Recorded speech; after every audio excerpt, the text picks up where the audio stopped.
Em termos físicos, né? Pregador. O pregador que não tem uma boa estratégia, ele não vai ter tantas respostas. Por quê? Ele vai pregar hora de um jeito, hora de outro, hora ele vai adotar um certo conteúdo, hora ele vai para uma outra linha. Ele acaba não se especializando, então ele não tem profundidade.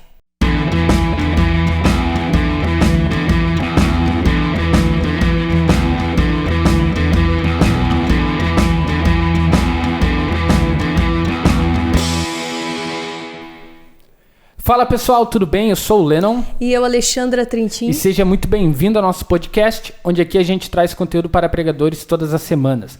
E hoje a gente vai falar sobre estratégias de comunicação. Qual a importância e como isso pode te ajudar como pregador e como pode ajudar nas suas pregações.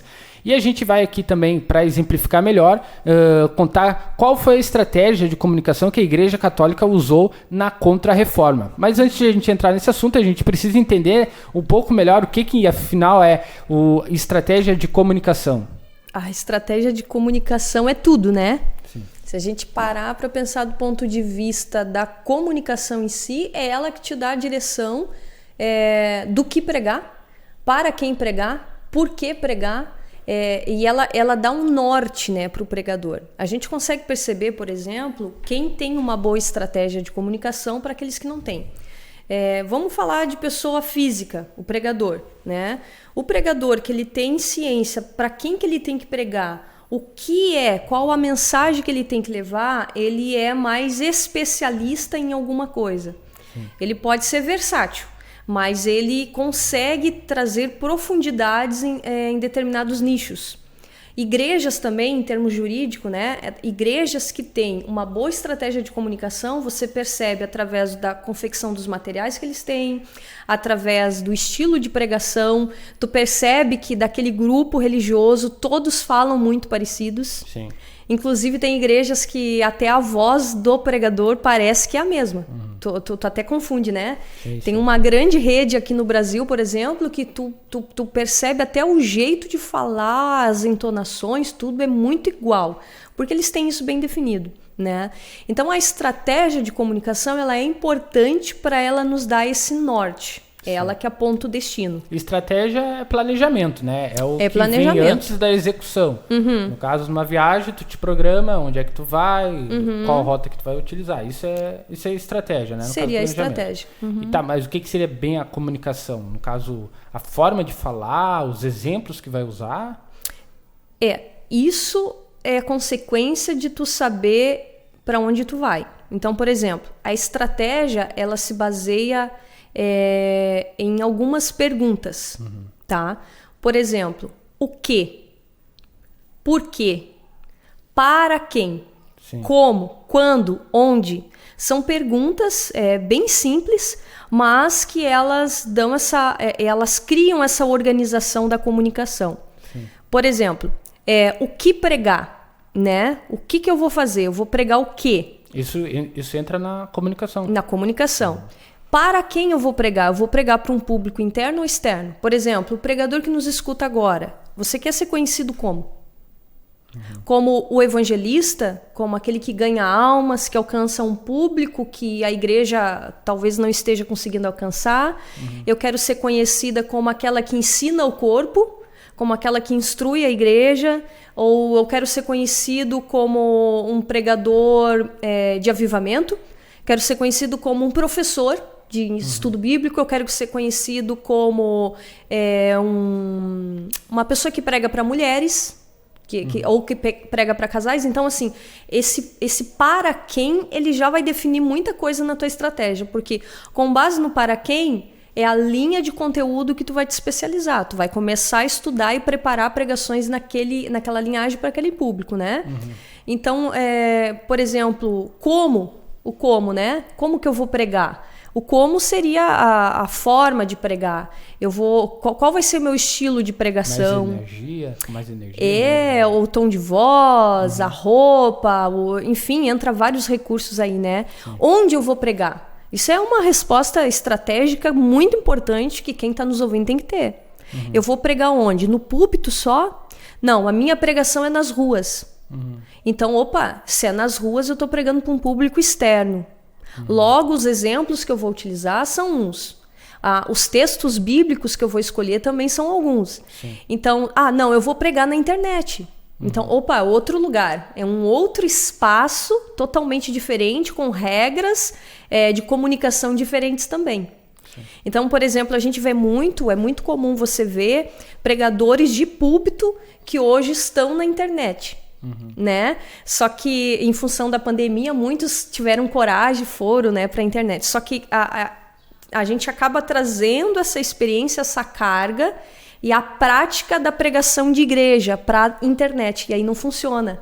Porque, por exemplo, na internet, o estilo de pregação é diferente daquele que a gente prega dentro da igreja.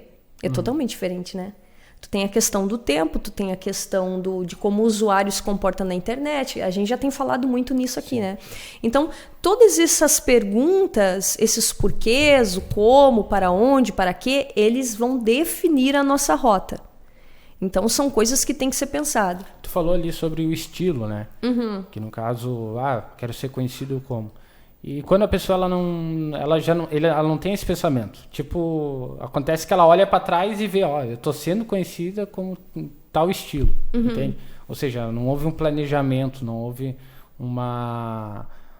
tipo assim, ela pensou, vou chegar nesse estilo. Não, simplesmente foi indo e aí se acordou. Qual que é a diferença de alguém que um dia viu que tinha um estilo e alguém que planejou ter um estilo? É a questão do tempo que tu perde até descobrir o estilo. Porque comigo já aconteceu também, de tu ficar querendo imitar, não conscientemente, né? Mas tu olha, tal pregador é muito bom, aí tu tenta seguir aquela linha de pregação, aí tu vê outro, tu vai, e aí vai. Só que se tu não tem um planejamento, com o tempo, a experiência, a prática de pregar, ela começa a te dar respostas de qual que é o teu destino, porque as pessoas começam a te dar feedback positivo. Tu acaba criando uma especialidade, no caso. Tu acaba criando instintivamente, porque tu pregou e tu percebeu que, vamos dizer, tu não é um avivalista. Mas tu trouxe uma palavra que edificou tanto a igreja, que a igreja te deu uma resposta. Olha, como Deus mudou minha vida com aquilo, olha, mudou a minha forma de enxergar isso e aquilo. Então tu começa a perceber intuitivamente que aquela é uma forma que Deus quer te usar. Então, instintivamente tu vai indo... pesquisando e criando métodos e formas naquele estilo. Chega mais rápido, vamos dizer assim, num resultado melhor, isso? Se tu não tem o planejamento, demora mais. Mas se tu tem uma estratégia pronta, é muito mais rápido a tua resposta. Tu te especializa muito mais, as pessoas começam a perceber isso e dão uma resposta maior. Porque que nem a gente falou em alguns podcasts anteriores, que às vezes o pregador vai com uma expectativa pregar e a igreja não reage, e ele se desmotiva. Isso é um problema também, né? De não entender o seu foco. Né? Não entender o foco. Mas eu achei que a igreja ia chorar quando eu pregasse. Bom, mas talvez não seja essa a estratégia. Tu tá ainda experimentando, aí tu vai lá e tenta avivar a igreja não aviva, vamos dizer, né?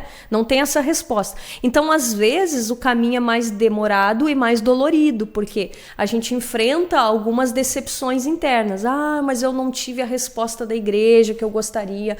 Mas o povo não gostou do jeito que eu preguei. E aí, às vezes, a pessoa se frustra e até, às vezes, ela acaba desistindo de pregar.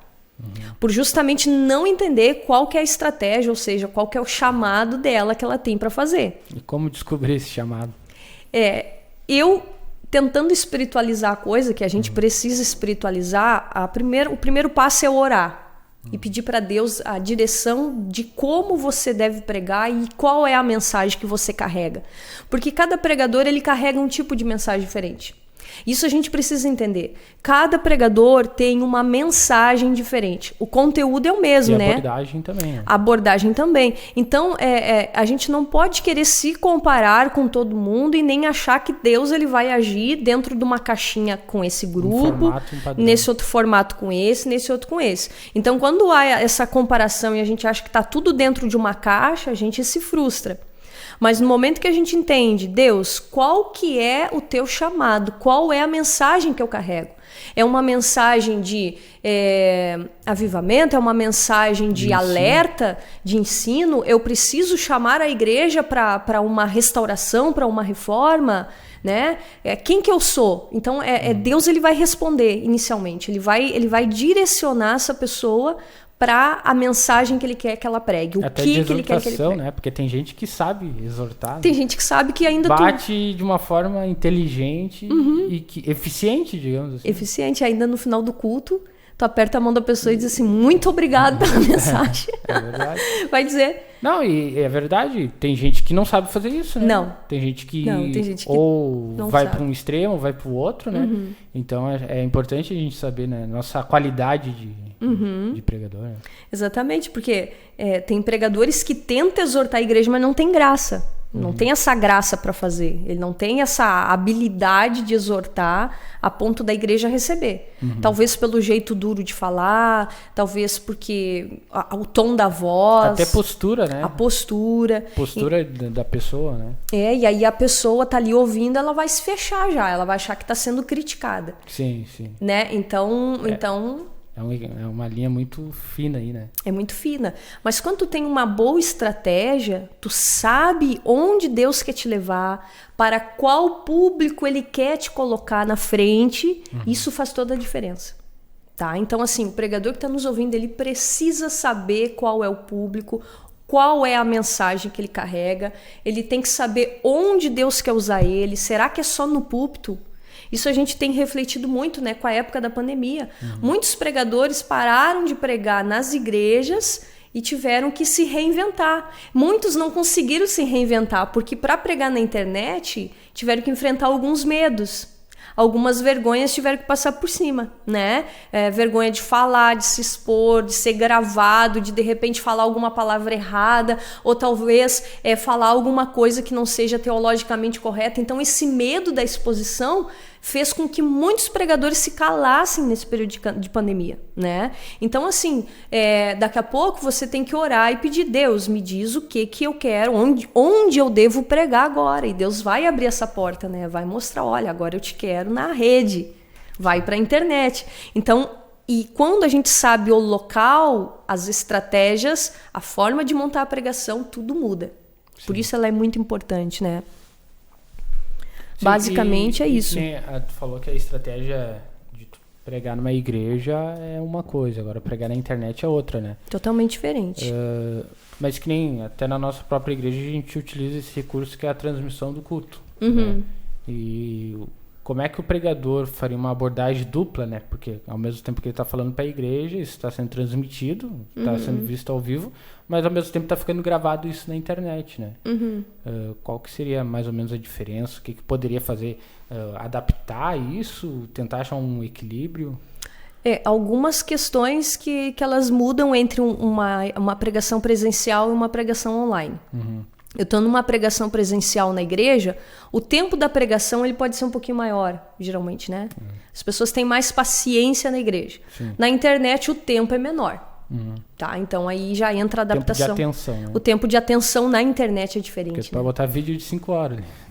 Exatamente. Antigamente a gente alugava fita, Sim. lembra, de pregação de 2 horas. E né? assistia, né? E assistia. Então era uma outra época, né? Com uma outra forma de se alimentar. Hoje é diferente. Com a internet, com o excesso de informações que nós temos hoje, é diferente. Então, em primeiro lugar, a questão do tempo. Outra questão é ter em mente que não haverá apenas membros te assistindo. Vai haver pessoas que talvez não conhecem Jesus. Simpatizantes da fé, pessoas de outras igrejas, não vai ter aquele teu grupo só ali, né, que tu conhece, que tu sabe o nível intelectual e teológico deles, vai ter pessoas que talvez vai estar assistindo, que tem um outro avanço teológico, né, então tem essas diferenças aí. Então, pode ver que tudo sempre acaba convergindo para questões como, para quem, onde, como, qual recurso, qual os meios usar, qual a postura adotar. Então, isso tudo faz parte de um grupo, que é estratégia de comunicação. Sim. Né? E é estratégia de comunicação. E se a gente olhar na história da igreja, a gente nessa segunda temporada nós temos falado da reforma e da contra-reforma, né? Na reforma protestante, eles adotaram um tipo de estratégia. Na Contra-Reforma, a gente percebe uma igreja que adota um outro tipo de estratégia. No entanto, ela foi tão bem sucedida quanto a primeira. tá? Isso eu tô falando a longo prazo, não de forma imediata. Por exemplo, na Reforma Protestante, a igreja ela foi pela linha do avivamento e da renovação, né? Vamos adotar o avivamento, as mudanças, né? Adotou uma linha de mudança. Então, ela buscou uma explosão. Agora, na estratégia de comunicação católica, que nós chamamos de Contra-Reforma, ela adota uma estratégia de comunicação totalmente diferente. Inicialmente, ela tenta implodir, ou seja, ela se reporta a um público interno, aqueles que já estavam ali com eles. Então eles focam naqueles membros que já estavam. Uma estratégia mais de consolidação. Consolidação. Inicialmente ali os primeiros séculos foi de consolidação. Então eles pensam o seguinte: vamos ensinar e fidelizar os que nós já temos para que as ideias protestantes não roubem eles de nós, porque eles estavam perdendo muitos fiéis. Aí entra uma coisa importante, né? Enquanto a primeira estratégia era avançar, crescer, essa é manter. Essa era manter o que tinha. E existe uma diferença grande aí, né? Porque quando tu fala para os dois públicos, tu não tem 100% de aproveitamento nos dois. Né? Tu vai ter um ganho num público e, né, e uma perda também. Bem colocado. E aí, por uma decisão estratégica, eles viram que se eles fossem tentar expandir mais ainda, né, enfraqueceria mais isso. Exatamente, muito bem analisado. Se eles optassem pela estratégia de comunicação protestante, eles iam avançar e enfraquecer o que tinha, a reforma vinha, as ideias iam acabar tomando os membros que tinham. Sim. Né? E outra, essa coisa da inovação, da forma de pregar diferente, não era perfil da Igreja Católica. A Igreja Católica era muito tradicional. Então, até ela conseguir fazer um movimento de inovação e pregar do jeito diferente que a Reforma Protestante estava pregando, levaria muito tempo, porque eles iam ter que aprender a fazer isso. Entendeu? Sim. A Reforma já estava anos-luz na frente. Então, é exatamente o que tu disse, eles não podiam enfraquecer. Então, eles adotam uma estratégia seguinte: o quê? A primeira resposta que a Igreja Católica fez na sua estratégia de comunicação foi o que pregar, o que fazer em termos de comunicação. E o que era o que deles? Ensinar o catolicismo. A primeira estratégia de comunicação pensada era: precisamos ensinar o catolicismo. Por que eles precisavam ensinar? Para responder a segunda pergunta da estratégia de comunicação, que é o porquê. Por que eles precisavam ensinar o catolicismo? Em primeiro lugar, para fidelizar os membros que já tinha e ensinar aqueles membros e os possíveis líderes que haveria na igreja. Então, como foi uma implosão, a estratégia era implodir, era fazer com que aqueles que estavam ali fossem edificados e aprendessem sobre questões básicas do catolicismo. O credo básico, tanto que uma das primeiras medidas tomadas na Contra-Reforma foi dizer no que a gente acredita, né? Precisamos colocar no papel. Quem foi Jesus? O que é a Trindade? Quem foi Maria? No que nós acreditamos? Sacramentos. Então eles começam a dizer o que muito forte. As ideias básicas do catolicismo, elas estão presentes nas 3 linhas de atuação da igreja na Contra-Reforma. Porque quando a gente vê lá nas missões, que é o último nível da estratégia de comunicação, a gente percebe que o que dessa parte estratégica já estava presente lá na ponta, lá, muitos anos depois, que era fidelizar e ensinar as pessoas sobre a base do catolicismo. Então, lá na missão, eles aprendiam, os jesuítas ensinavam os novos conversos sobre o que era o catolicismo. Então, era uma estratégia muito amarrada. No primeiro começo, no primeiro início assim, dessa estratégia da Igreja Católica, foi muito lenta e demorada, porque eles primeiro consolidaram o seu público interno. E uma vez conseguindo isso, eles avançaram. Eles não avançaram sem ter uma boa base. E isso, a longo prazo, trouxe à Igreja Católica uma maior estabilidade. Tu consegue perceber? Sim, sim. Então, eles consolidaram e depois eles avançaram, né? E isso é muito interessante de se pensar, né? Então, qual o público que eu vou pregar? O meu público é interno? Então, é que nem tu falou. eu preciso ter um aproveitamento maior para esse público. Eu preciso me especializar em assuntos para esse público. Então, o pregador, ele precisa saber para quem, o que, o porquê. Ele tem que ter essas respostas, porque isso vai direcioná-lo a se especializar num determinado nicho. Sim, quando a gente fala no que a Igreja Católica fez, tem algo mais estratégico, né? Algo assim, vamos dizer assim, mais amplo, né? Em que os líderes precisavam tomar decisões. Isso é no macro, né? Aí a gente tem o pregador, que está nos ouvindo, que tem o micro, que é o quê? A pregação que ele vai fazer. É importante ele entender como a igreja funciona, quais são os momentos de contato da igreja com o público, né? Porque daqui a pouco é uma pessoa que prega nas quintas-feiras. Aí tem que ver qual é o público que tem na quinta-feira. É um público mais cristão ou um público mais novo? Isso é aí entra isso que a gente está falando, né? Daí, no caso, um público mais novo. Então, não é uma pregação de retenção, né?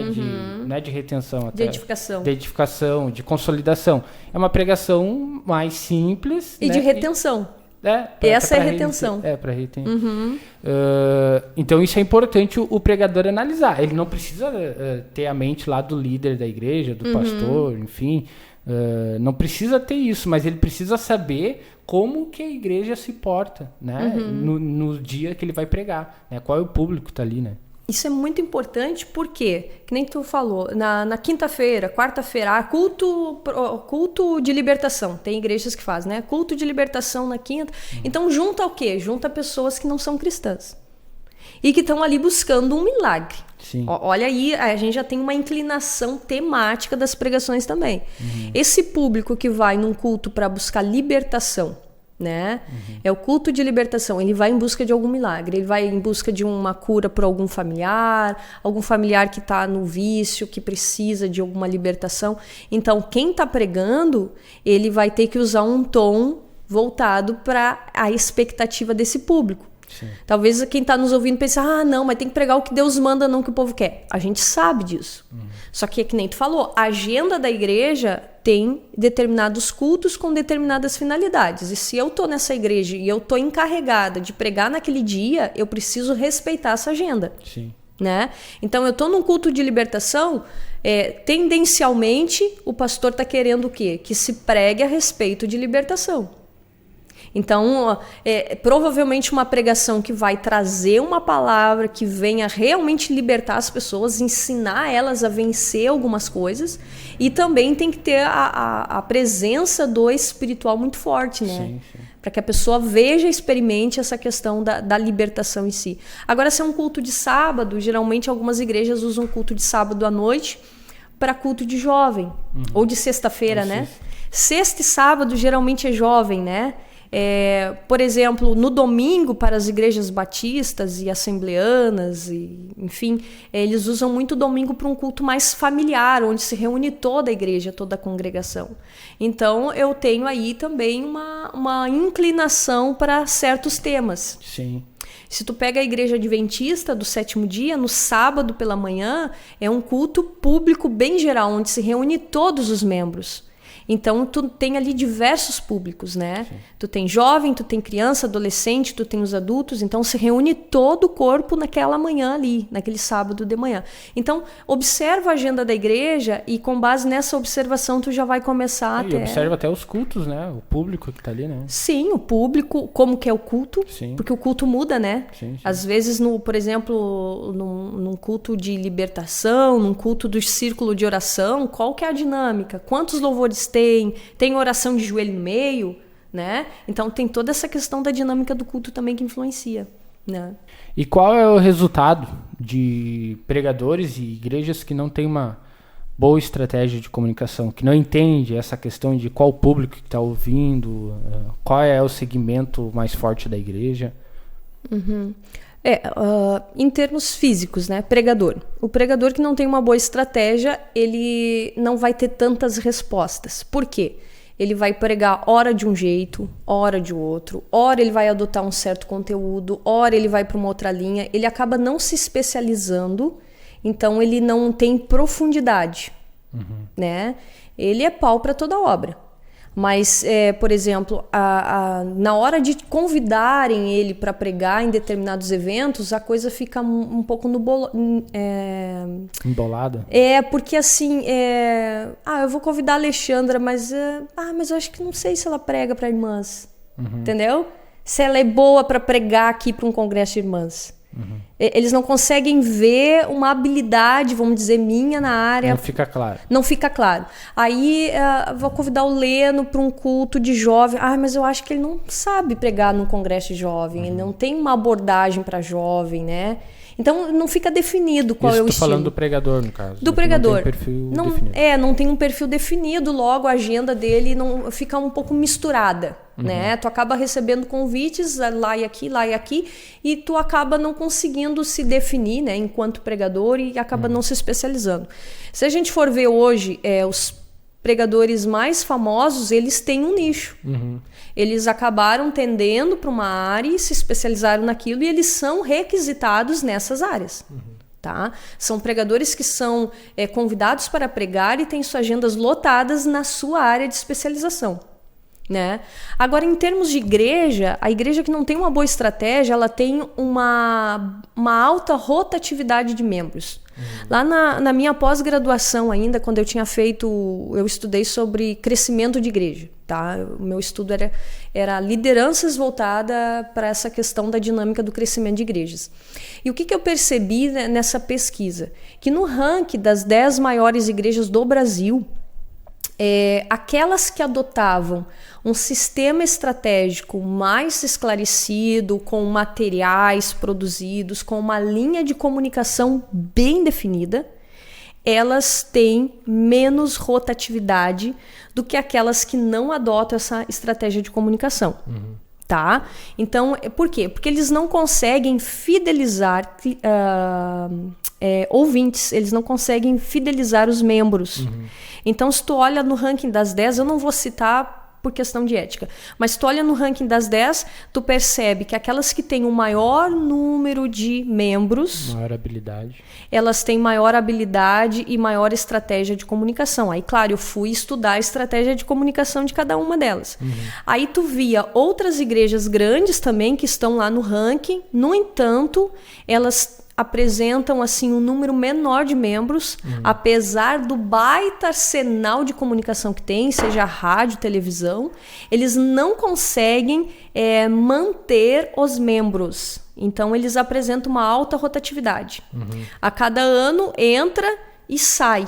À medida que entra, sai, não permanece. Aquelas que têm a estratégia de comunicação, está sempre entrando, mas permanecem.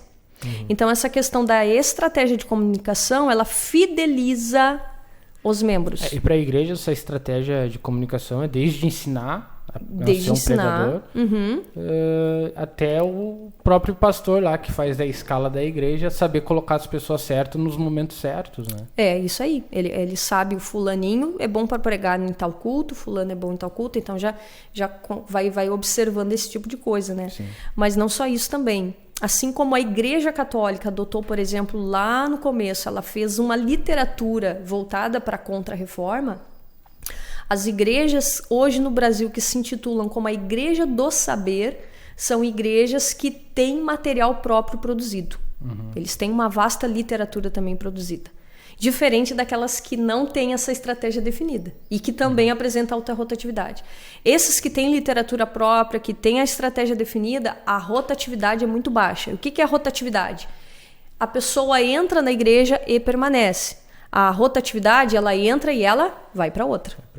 Às vezes, quando a igreja ela não tem essa estratégia, fica muito presa ao pastor, né? Fica preso ao pastor. Porque, né, a maior das pregações é o pastor que faz, né? Então, se o pastor tem um perfil, ele pega aquele público ali, do perfil dele. Agora, se troca o pastor, né? Troca as ovelhas também, né? Acontece de que algumas igrejas têm uma rede grande, então vamos dizer aqui... Vamos dizer que tu tá numa cidade que num bairro tem 3, 4 congregações. Não dei certo com o tal pastor. O que a pessoa faz? Ela troca de congregação, mas ela não troca de ministério. Entendeu? Então ela pode sair da congregação da rua tal e vai lá para a rua tal, mas ela não troca de ministério. Só que ela não se acertou com esse pastor aqui. Aí ela vai lá pro outro. Acontece em igrejas que têm uma rede grande, né? Por quê? Porque aquilo que é ensinado e pregado naquela igreja foi tão bem pensado, é tão claro, que eles ensinam todos os membros as mesmas coisas. Então, é difícil uma pessoa de outra igreja conseguir extrair ela desse grupo aqui, né? Porque geralmente a igreja que tem uma boa estratégia de comunicação, ela vai criar, vamos dizer assim, mecanismos de defesa para que aquele membro não seja fisgado por outros pescadores, né? Eles vão dizer, olha, se aparecer como é que é o nome daquilo lá que o pescador usa para pescar?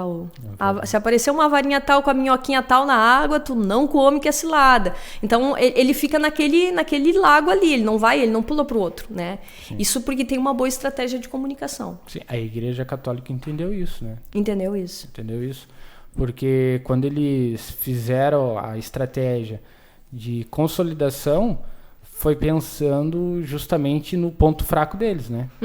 Porque, só para entender melhor, a Contra-Reforma foi um ataque à Reforma, né? E eles viram o quê? Que as pessoas estavam deixando de ser católica ali, no caso, para ser protestante. E qual eram os argumentos que eles usavam para fazer essa conversão? Foi aí que a Igreja Católica começou a reforçar seus dogmas. Entendeu? Então a Igreja Católica entendeu isso. E para nós, pregador, o que a gente tem que entender? É contra o que hoje a gente luta, né? Eu acho que hoje o maior adversário da Igreja é a questão dos valores do mundo, né? Porque muitas coisas, muitos valores estão se perdendo e está se tornando normal hoje no mundo, né? E isso que eu acho que está mais tirando gente de dentro da igreja, né? Às vezes nem dentro da igreja, mas tirando da vontade de Deus, né? E se o pregador entender isso, né? Entender esses pontos, é esses pontos que o pregador tem que bater reforçar, né? É ali que ele vai atacar, contra-atacar, né? Sim. Exatamente. A Igreja Católica fez esse contra-ataque. Né? Opa, estão tirando gente daqui, então o que está acontecendo que eles estão conseguindo ser convertidos lá para o outro lado? E ali eles começaram a bater em cima. Né? E dentro dessa estratégia do que e porquê, eles criaram uma vasta literatura. Tá? Isso deu muita base para séculos na frente. Os outros líderes, as pessoas que vieram depois manteram essas tradições, esses ensinos, esses dogmas para as gerações futuras. Então essa reação da Igreja Católica foi lenta, que nem a gente já viu no primeiro. No entanto, ela a longo prazo ela trouxe resultados, tá? Que até hoje tem, né? Catecismo tem até hoje. Então ela trouxe resultados a longo prazo. Né? Então é isso que o pregador tem que entender. Às vezes ele vai gastar um certo tempo pensando qual que é a estratégia de comunicação que ele tem que adotar. Isso vai levar tempo? Leva. Tu é um cara que é um perfeito planejador, né? Tu gasta tempo nos teus planejamentos da empresa, né? Sim, até demais às vezes. Até demais. Só que o quanto isso te economiza depois de tempo? Sim. E de dinheiro, né? Isso em termos empresariais, né? Agora, no meio de pregação, quando eu tenho definido e tenho uma boa estratégia, eu vou gastar um tempo nela, claro, mas isso vai me trazer maiores resultados. Quer ver, por exemplo?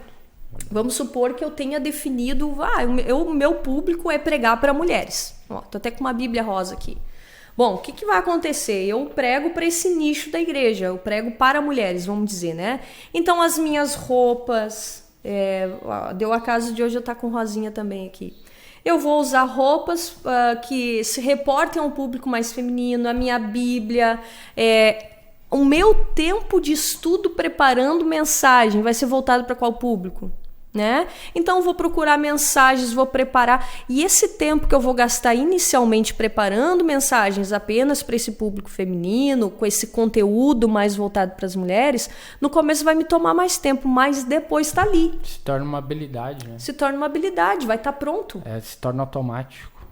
Eu não vou ter que estar, por exemplo, mulheres aí que estão nos ouvindo pensar, ai, que roupa que eu vou usar no congresso tal das mulheres. Não, tu vai abrir teu roupeiro, parece que todas as tuas roupas já foram compradas visando esse tipo de evento. É que nem andar de bicicleta, depois que aprende não esquece. Exatamente. Então, assim, tu já sabe qual que nem tu disse uma vez, qual o parafuso apertar. Sim. Então, tu gasta tempo? Gasta. A Igreja Católica gastou? Gastou. Gastou muito tempo preparando os líderes, ensinando os membros, criando materiais, traçando as estratégias deles. Só um século, mais ou menos, só para traçar algumas estratégias principais. Mas isso teve um efeito duradouro, a longo prazo, né? Então, isso é muito interessante saber. O pregador que nos escuta gasta um tempo orando, pedindo para Deus discernimento, qual é o público, o que você carrega, qual é a mensagem que você carrega. Sabedoria, né? Pede essa sabedoria para qual público, qual é o conteúdo, qual é o tipo de mensagem, qual é o estilo. E aí, uma vez encontrando isso, se debruça em cima e se prepara. Porque daí a agenda lota em cima disso. Sim. Não fica pulverizado, né? É verdade. E invista tempo também na observação do teu público, né? Entender qual que é o momento, quais que são as dores, quais são as dificuldades que esse público passa, né? Até eu estava falando antes, e na minha perspectiva, eu acho que hoje, né, antes o Diabos procurava apresentar uma maçã bonita, né? Hoje, com essa questão prova social e normalizando alguns pecados, né, dizendo que todo mundo faz, isso é normal. Até eu falei isso na última pregação. A maçã já não precisa nem ser tão bonita assim para atrair o público. O povo, até cristão, está comendo a maçã podre, vendo que está podre. Mas por uma questão que todo mundo está dizendo que é normal, todo mundo está fazendo, não se importa mais com a aparência da maçã, né? E pregar esses valores hoje na igreja ainda não está sendo tão pregado. Eu acho que nós, pregadores, temos que se atentar mais a isso, né? Entender essa dificuldade, entender por onde que estão tirando cristão de dentro da igreja. Por onde é que está se convertendo pro outro lado, no caso, né? E quando a gente entende isso, a gente está sendo eficiente, porque às vezes a gente está batendo numa tecla que já está consolidada, que já está bem reforçada, está bem... agora me fugiu a palavra, mas já está bem consolidada na pessoa. Ela já sabe daquilo ali. Mas existe coisas que hoje para a igreja são novas, né? Por mais que já tenha aí redes sociais há alguns anos, ainda é novo se tu olha no histórico da humanidade isso. Tecnologia ainda é nova para nós. Quando a gente olha, sei lá, 2000 para cá, pode não parecer tão novo. Mas se a gente olha para a humanidade, é muito recente. A gente está falando de menos de 100 anos, né? E se a gente olha o contexto inteiro da história da humanidade, isso é muito novo. E a igreja ainda, eu acho que ainda, em vários aspectos, ela não conseguiu ainda entender isso. Então tem muita coisa nova, muita dificuldade nova que cristão está passando, que antes não tinha. E a igreja ainda, eu acredito que muitos pregadores, né, estão deixando a desejar nisso. Então essa questão de observação, pedir sabedoria, entendimento, eu acho que entra essa questão também aí, né, de a gente ter mais empatia, entender mais o contexto que as pessoas estão. E tu falou uma coisa muito importante, que é falar de certos assuntos que talvez não estão sendo falados, porque talvez são difíceis de falar. Sim. Né? Valores é difícil de pregar no púlpito, né? Quando tu prega valores e princípios bíblicos, né? Tu confronta o pecado de muita gente que está ali, né? E às vezes o pregador ele tem esse medo de confrontar. Sim, até mesmo porque são assuntos que tá na mídia, né? Por exemplo, aborto. Aborto é um assunto que eu acho que a igreja ela tinha que pregar um pouco, né? Um pouco mais forte sobre isso. Não estou dizendo que a igreja tem uma posição errada. Não, acho que tá certo. Mas a igreja tem que se posicionar melhor sobre isso, né? Mas aí muitas linhas hoje no mundo defendem. E aí se tu fala naquilo ali, tu é preconceituoso, tem isso, tem aquilo. Aí muitas pra evitar pessoas. Polêmica. Casamento também, né?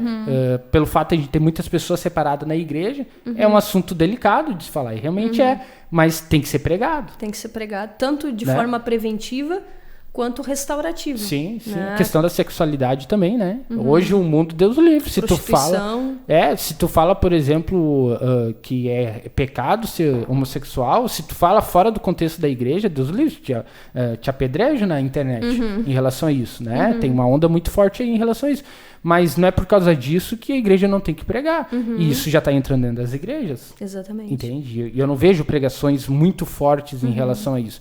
Então, assim, é algo novo que a igreja tem que... mas isso sempre existiu. De fato, sempre existiu. Mas, na minha perspectiva, só agora está se tornando normal. Né? Sabe que tu falando isso, eu me dei conta de uma questão. E tem muitos pregadores que tentam trazer esses assuntos, só que eles trazem de um jeito muito agressivo. E aí eles não são ouvidos. Não são eficientes. Pelo jeito de comunicar. Sim. Mas não que o conteúdo esteja errado. Mas a forma de comunicar esse assunto, né? Aí entra aquela coisa, que até a gente tava falando esses dias, que tipo, antes... tu tocar nesses assuntos, casamento, homossexualidade, enfim, né? Bastava tu dizer que era pecado e deu. A igreja aceitava, a igreja ela podia assumir uma posição, vamos dizer assim, de mais poder, assim, de mais controle em relação a isso. Hoje já estamos num mundo diferente. Hoje não basta tu dizer não, tu tem que ensinar para a pessoa. É diferente. Então, pregadores com a questão de mais exortação perde espaço e entra agora pregadores que ensinam esse assunto. Então a abordagem tem que ser diferente, porque antes a de exortação, né, de mais forte, já era o suficiente. Hoje não, hoje tem que ser de ensino. Não sei se tu entendeu. Entendi. O que acontece? São tipos de manipulação, tá? Sim. A gente fala nisso, são tipos de manipulação segundo a semiótica, que é a teoria linguística. Por quê? Quando tu diz que não pode, tu tá intimidando. Algumas pessoas vão aceitar como não e não vão questionar. Mas tu pode seguir um outro caminho, tá? Que é quando tu diz por que não pode. Sim, é um caminho mais longo, né? É mais longo. Então tu induz a pessoa a querer aquilo que tu tá dizendo. Sim. E não a fazer. São coisas diferentes. Sim. Então, por exemplo, é comum, vamos pregar a respeito do casamento nas igrejas, tá? O casamento é a base e tal, e Deus ama a família, o casamento, né? E a pessoa ouvir que ela não pode separar porque é errado, porque isso, porque aquilo. Ela vai ter aquilo como um temor. E às vezes ela tá louca para fazer aquilo. Ela tá louca para picar a mula, mas ela não pica a mula por quê? Porque não pode, é errado, é pecado.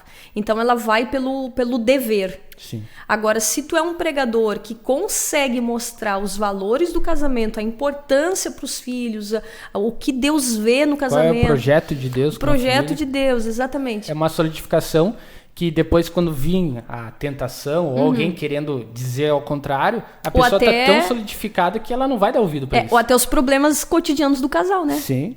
Né? Então, que é um desafio diário. Que é um desafio diário. E aí a pessoa vai pensar assim, não, eu quero estar aqui. Porque entende que é estar ali. Porque entende o que é estar só que é um caminho muito mais longo para a igreja. E exige mais habilidade do pregador. A igreja católica perdeu pessoas, né, ali para o movimento protestante, porque aqueles valores que o movimento pregou não estavam solidificados na igreja católica. Não estamos dizendo aqui que a igreja católica está certo, a gente está falando de estratégia de comunicação. Né? Então, a igreja católica não estava com aquilo ali solidificado, por isso que perdeu pessoas para o protesto. Perdeu ali. Exatamente. Então, quando ela se ligou, a ideia dela foi reforçar aquilo ali. Aí ela contra-ataca, reforçando o que era ponto fraco. Exatamente. Trazendo a mesma coisa para o casamento. Antes, que eu me lembro, era muito, vamos dizer assim, mais vergonhoso do que é hoje, aconteceu uma separação, né? Fulano separou, nossa, que terrível. E hoje tá normal. As pessoas entendem como algo comum já. Então, tipo assim, o que tá segurando as pessoas no casamento não é só aquela questão, é errado, né? É pecado se separar. Não é só isso. Hoje, isso já não tá sendo importante, porque nós estamos vendo todo mundo separar, né? E isso a igreja tem que trabalhar para quê? Fazer a pessoa entender o que é o casamento. E no momento que ela entende, pode o mundo inteiro se separar do lado dela. Ela vai ficar permanecer. Estável. Exatamente. Só que é um caminho muito mais longo. É mais difícil, e isso a gente tem assunto para um outro podcast que a gente pode criar, que é como o ouvinte pós-moderno pensa. Porque, por exemplo, na época da Idade Média, a igreja era uma autoridade. O que ela dizia, o povo seguia. Durante a fase moderna, ali naquele período moderno que a gente estudou, o ouvinte ele passou a ser mais rigoroso e criterioso. Então, não, para aí, me explica por A mais B, pela razão, por que isso é assim. Sim, agora é uma São mais civilizados, né? Tem mais diálogo, né? E agora é o seguinte, o ouvinte pós-moderno ele é muito baseado na subjetividade, na experiência. Sim. Então, olha como o pregador hoje ele tem que ter essa habilidade de mostrar que o casamento é uma boa experiência para ele. Sim. O ouvinte pós-moderno, ele usa critérios como razão por A mais B, sim, mas não é o mais forte. Uhum. Ele precisa experimentar, ele precisa sentir que aquilo no campo emocional, que não sei o que aquilo é bom. Por isso que a linha que o pregador precisa atuar para mostrar esses princípios, ela é muito mais quebrada, é muito mais complexa. Não é uma linha reta. Tem que ter muito mais inteligência para trabalhar. Muito mais inteligência. Porque antes a igreja, ela, se não seguisse aquilo ali, queimava na praça como exemplo, né? E hoje não é assim. Ou a pessoa não, vou pro inferno. Antes tinha medo, né? Hoje, e isso foi uma grande evolução. Antes as pessoas tinham medo de ir pro inferno. Por isso que não fazia as coisas erradas, os pecados, enfim. Hoje elas deixam de fazer o pecado por querer se aproximar de Deus. É muito mais inteligente, é muito mais sustentável, é muito mais constante e é o correto, né? Exatamente. Então, o viés hoje utilizado, as quebradas no caminho, é muito mais difícil do pregador fazer. Sim. Porque ele tem que induzir a pessoa, ou seja, ele conduz, né? E quando eu falo conduz, no bom sentido da palavra, é como se ele pegasse pela mão e dissesse, vem comigo que eu vou te mostrar por que isso é importante. Sim. Então, o ouvinte pós-moderno, ele precisa experimentar, ele precisa saber que aquilo será uma boa experiência. Aí ele concorda ou não. Olha, o pregador pós-moderno, que é o nosso, ele tem muito mais trabalho. E vai ser muito mais eficiente, né? Se souber muito fazer. Mais eficiente, obviamente, porque vai colocar nas pessoas um querer e não um dever. São coisas bem diferentes. Né? Dever é uma coisa, agora querer aquilo é outra. E esse é o nível que o Espírito Santo atua. Sim. Né? É sempre do convencimento, né? Do convencimento. Diferente do diabo, né? O diabo ele manipula e faz contra a vontade, né? Se aproveita de momentos vulneráveis. Agora, tu seguir a Cristo é uma decisão, né? Uma decisão consciente, né? Que foge da emoção. Tu deseja aquilo, né? Tu diz, eu quero. Então é um nível muito mais profundo de conversão. Esse dia eu estava falando ainda com a Emily sobre isso, que amar a Deus é uma questão de decisão, né? Porque vontade de pecar tu sente, mas tu decide não pecar, né? E quando tu entende isso é outro mundo, né? É outra forma de se relacionar, né? Com Deus. É fantástico. É isso aí. Esse foi o podcast de hoje, espero que você tenha gostado. Se você gostou, compartilhe, né? Passa para outras pessoas que possam ter interesse também em pregação, para que esse conteúdo, né, se multiplique mais. Amém? Amém.